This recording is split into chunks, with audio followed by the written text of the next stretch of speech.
everybody. So the theme of this video is Jason Bourne. If you don't know who Jason Bourne is, he is a fictional character played by Matt Damon as a part of the Bourne series. Something happened to Jason to make him lose all of his memories. And the same way that he lost his memories, like I lost the milestones in this video, I wanted to show you all some Jason Bourne clips while I talk you through what was missing in the video. So hope you like it. Remember to like, share, and subscribe, and let's get to the video. All right, morning guys. Back in the garage and with the Grand National here.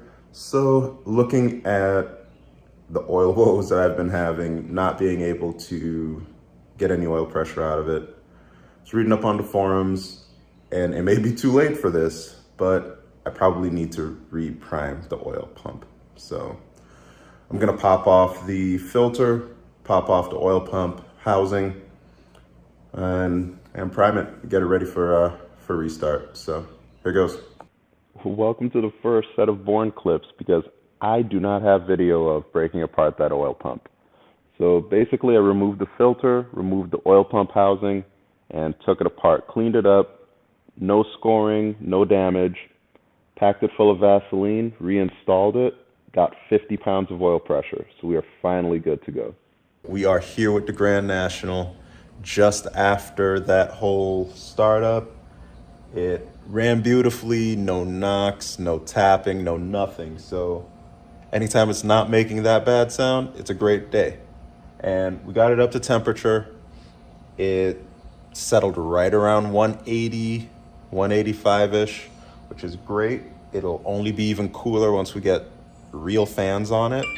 But I really want to take care of the idling aspect of it today. What I'm seeing is, and the biggest issue that I'm seeing here is, in park, in a neutral, totally smooth, like a dream.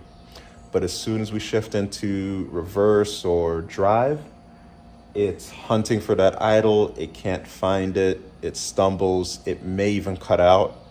And when we're taking off from stops, that's when we're seeing the hesitation. So what I want to do now, I want to refill it with coolant, because after that last run, I drained it just so we can get some more of that rust out.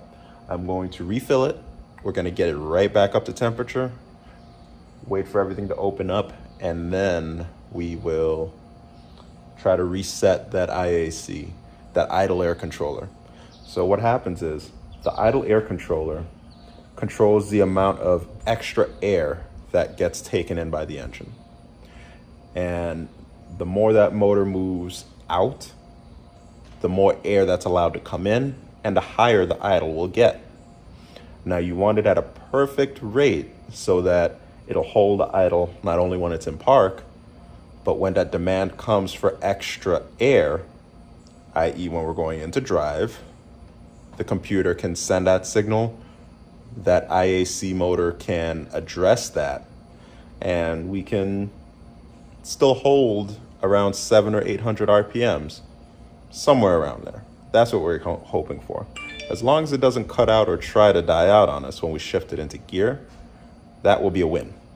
So without further ado, let's fill everything up. Let's get it running. So one extra thing I forgot to tell you guys, my heater core is leaking. So when we got it up to temperature and everything opened up, I was getting water coming through right down here. And that's a telltale sign that my heater core is leaking. So it is right here. There's some bolts that you got to remove. It's a whole delicate process. You got to make sure you don't break any of this. So instead of doing that for right now, it's hot as Hades out here. So I am totally fine with bypassing that heater core for now. Now, reading up on the forums, it is perfectly okay to plug those two heater core hoses. So that's what I got going on here. I got plug number 1 and plug number 2. So these will keep the flow of coolant from not going in there, and it will not overheat or cause the engine any harm in any way. So this is internet verified, people. So we're 1000% sure.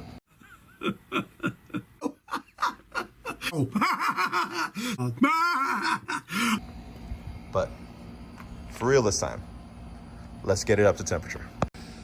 All right, so I'm back. What the hell was that?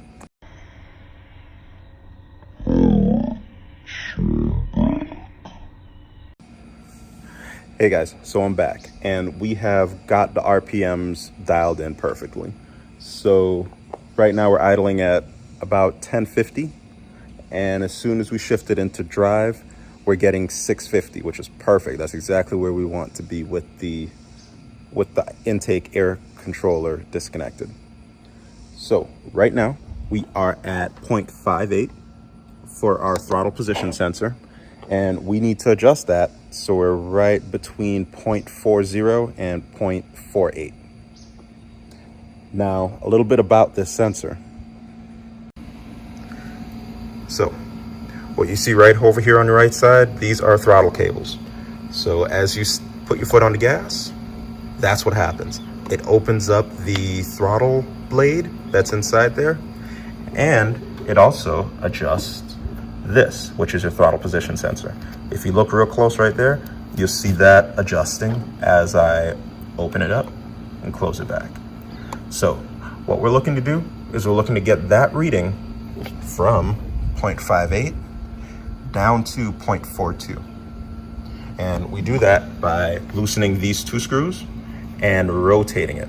So I will do that for you right now and sit back and watch.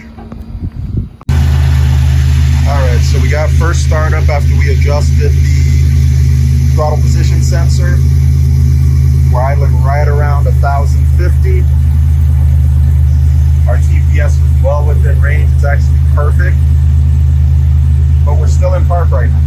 So what we're looking for, this idle air control should go between 10 and 50 once I put it in gear. So let's see what we get. So before, we were getting 175 on our IAC when it was in gear, and that still wasn't enough to keep this thing running fine. So see, we're back up to 175, and I've felt the IAC open up because it's responding better, but it's still not there yet.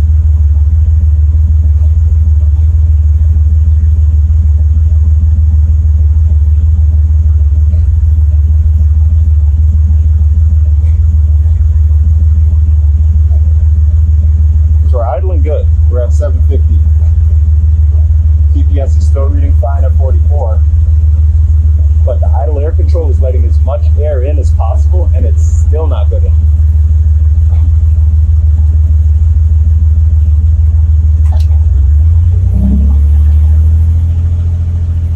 Now I expect this to go all the way down this year.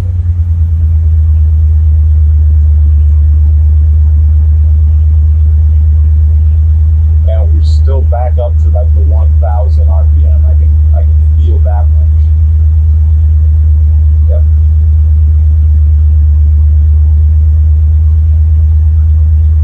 So let's see what else we can get into. Still, something's just not right. All right. So cooler heads prevail. I took a second, thought about everything, and wanted to gather numbers so I could do some more research offline. And I know I replaced this fuel pump and everything in it in episode 3 or 4, but something said, okay, Bernard, put on another fuel pressure tester. Let's see what's really going on.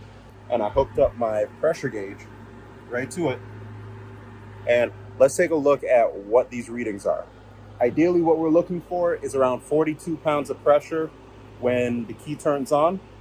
It may drop right after it primes, but running, we should get around 42, as well as at the first initial key on.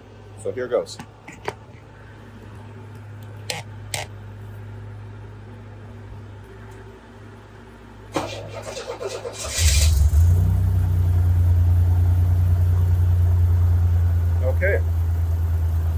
Okay, so we got the engine running now. I've even put a purple dot next to where it's supposed to be, so you guys can see how close to 40 we are. There you go. So we are at 18 PSI. We're supposed to be at 42. So we're getting barely enough pressure to keep running right now. And I also want to show you guys something about the O2 sensors. So here we go. So that was the counts, the switching counts of your O2 sensor. Your O2 sensor is supposed to switch off. It's telling the engine, hey, you're rich, hey, you're lean, hey, you're rich, hey, you're lean. Basically trading off the amount of fuel that the engine is supplying, the computer supplying the engine. So when I'm seeing those counts go up, that's a great thing. But here's what happens when I put it in drive.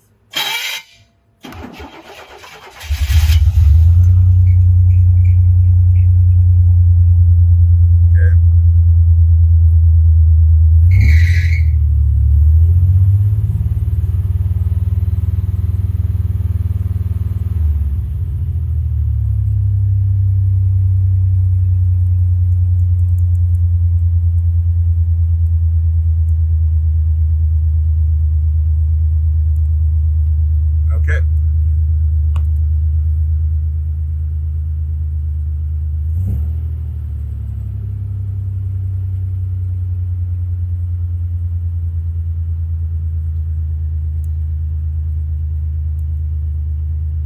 As you can see, our millivolts are up. That's letting us we're having a rich condition. As long as we're above 450, we're rich. If we're under that, that means we're running lean, which is we're not getting enough fuel. There goes drive. Oh, cut right out on me. Let's try one more time.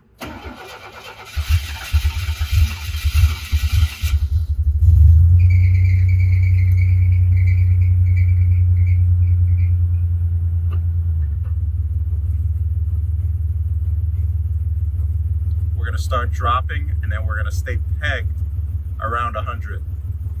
And that's way too lean. No good things happen when turbo engines run lean. So between that and what we're seeing at the fuel pressure gauge, we need to drop the tank again. Take another look at that pump, and let's make sure we can actually save this car. All right, so I got the tank dropped real quick. Thankfully, it's just two 15mm bolts and loosening that collar there. And here we go.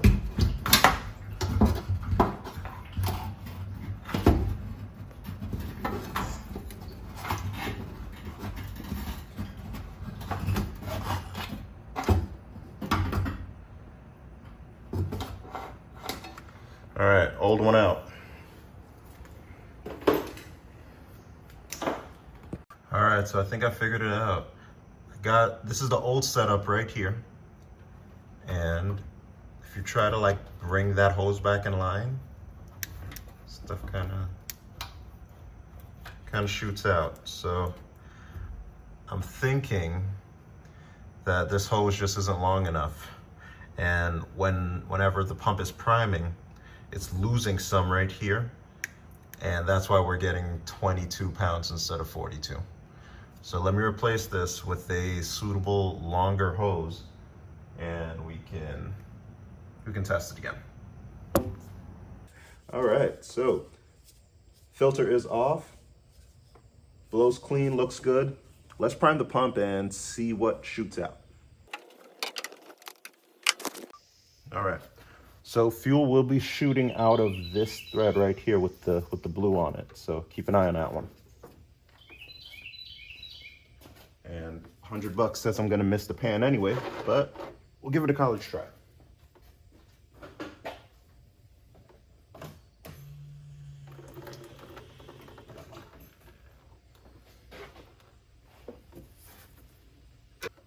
Okay, so that looks good. Wow. The stream doesn't look all that great. Check the mic and make sure it sound right, boys.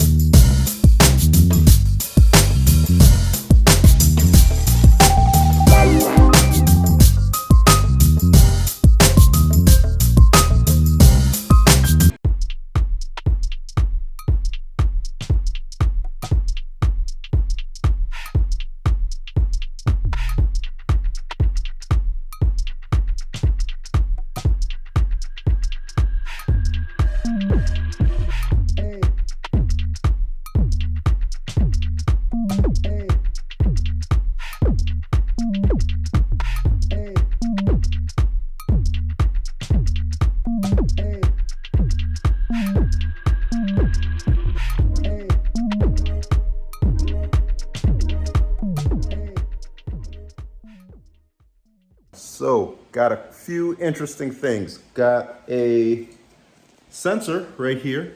So we finally have our boost controller, solenoids, and got a fan. We got our dual fan set up. So, found a guy who was parting out a 300M on Facebook Marketplace. Said, hey, I need those fans, man. I need the fans and a little bit of wiring off of it. How much would you do? Would you take 40?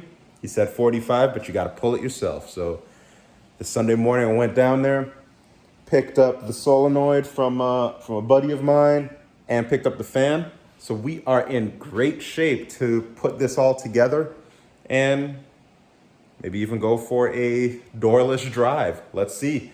We got a few bits of work that we need to do to get to that point. So let's do it. So a little bit earlier, I went tuner style with this setup. And what that means is the outside nipple of the wastegate actuator goes to the compressor. So it routes right underneath here and connects to this side of the turbo. And even from the buddy that I've seen today, he runs it that way and he's getting 18 pounds of boost. And he's totally cool with that. But I want to get everything as close to stock as possible just so I can eliminate any outside troubleshooting that I have to do. So I'll keep that in the back of my mind that it's totally possible and people are doing it with great success. But I want to throw that back on. So what I'm going to do is I'm going to disconnect this unit right here, this pipe. I'm going to get that replacement one back in there, hook it back up, and see what I'm dealing with after that. So we got zip ties on all of the critical vacuum lines. We got the splitter down here. Everything is right with how it's routed. We've even got the extra vacuum line going to the inside of the wastegate actuator. And I had an extra 1/4-inch line, so I used it to plumb in the cruise control and my charcoal canister. So all of that is buttoned up. The only vacuum lines that aren't hooked up yet are the ones that go to the AC system, and I'll do that at a later date. The Hobbs switch, I'll go without that for now. That controls the boost gauges that come from the factory. That's not all that good. So we'll turn our attention over to the fans right now. So what you're looking at is the core support with those extensions, those footrests out for the radiator, condenser, and the fan. And it looks great. We have just enough, as you can see down there, to keep everything in. And again, once the oil cooler, once the condenser goes in there, it's going to be perfect fit. So not concerned about any room that you saw in the front. But you know what this means? This means we can take it out and I don't have to deal with my Harbor Freight fan anymore. But I do have to get these wired up. So I have the pigtail here. Let's wire in power, ground, and maybe even a low speed fan, just so we can get enough going so we could take it on a ride. All right, guys, so there it is. We got coolant system buttoned up, pre-filled, ready to go. Let's see what happens. I forgot, I did not wire in those fans. So let's take a look. So this fan is so awesome. It's got the relays already in there. So all you're fighting with here are 4 wires. 1 green, 1 red, and 2 black. Now, I'm sure there's some convention. 1 has to be power, 1 ground. Maybe some coordination between the other 2 for low versus high speed. But let me do some research. We'll figure it out. Here we are. It is all wired in. I got my 2 fuses for it, for each of the power wires. So green is going to be low speed, yellow is going to be high speed, and we've gotten everything up to temperature. It's right at 165 degrees, so perfect. The entire system is bled, and it looks like we're ready for a drive. So let me grab a plate and we can get out there.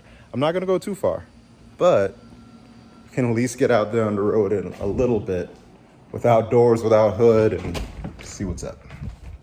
You guessed it, this was also lost in the hard drive crash. So I'll get this video out to you all as soon as I can get it. So guys, there it is. It runs, it drives, it actually left the driveway. So first time for everything. Super stoked that after 7 months of weekend and holiday tinkering, it looks halfway decent. Well, you know, still needs doors, but it looks great. It drives.